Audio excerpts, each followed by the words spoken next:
යාළුවනේ හදමුද අපි mango jam. මුලින්ම අපි ගෙඩිය පීල් කරගෙන ඉන්න ඕන.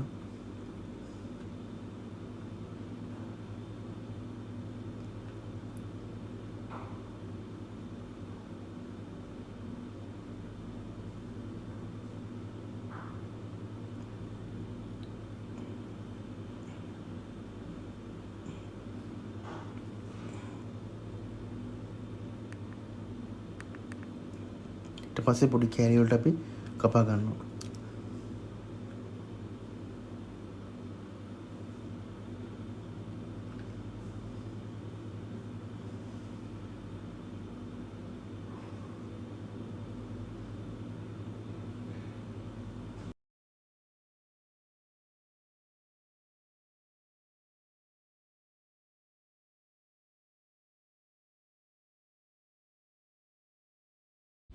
ඊට පස්සේ කපාගත්ත කොටු කෑලි ටික අපි භාජනයකට දා ගන්නවා. දැන් පිළිපෙත් තියන් තමයි යන්නේ දැන් මේක. ඒ එක්කම අපි එකතු කරනවා වතුර මිලිලීටර් 200ක් විතර එකතු කරනවා. ඊට පස්සේ මම එකතු කරන මිලිලීටර් 100ක් විතර විනිගර්. වෙජිටබල් විනිගර් තමයි අපි ආච්චි කරන්නේ. ඊට පස්සේ කලවම් කරනවා. කලවම් කරලා දැන් අපි ලිපේ තියෙනවා. ලිපේ තියලා හිමීට ටික ටික අඩු ගින්දරේ මේක කුක් වෙන්න ආරනවා. විනාඩි 10ක් විතර. ඊට පස්සේ මම සීනි ග්‍රෑම් 100ක් එකතු කරගන්නවා. ඔයගොල්ලෝ බලන්න පුළුවන් සීනි එකතු කරනවා.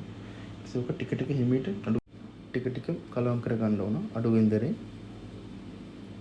ඒක ටික ටික තික් වෙනවා. දැන් සුගර් තියෙන විනිගර් තියෙනවනේ. ඒක ටික ටික තික් වෙන්න බලනවා. දැන් ඔන්න තික් එක ඇවිල්ලා තියෙන 150ක් විතර. තව පොඩ්ඩක් පොඩි වෙලාවක් තව කුක් කරගන්නවා. දැන් මේ අවසාන තමයි මේ ඇවිල්ලා තියෙන්නේ ජෑම් එකේ. ජෑම් එක දැන් තික් වෙලා තියෙන්නේ ඔක්කොම අඹ පොඩි වෙලා මාෂ් වෙලා. අන්න ඒක ඒ ගානට ගන්න ඕන. ඒකට තමයි ඔය ගානට ගත්තම තමයි ජෑම් එක හරියටම හැදිලා තියෙන්නේ. දැන් අඹ වෙනකොට මොනවද වෙන පළතුරට පාවිච්චි කරන්න පුළුවන්. ඇපල් හරි. මේ දෙන්නේ මෙන්න මෙහෙම තමයි ජෑම් එකේ අවසානය.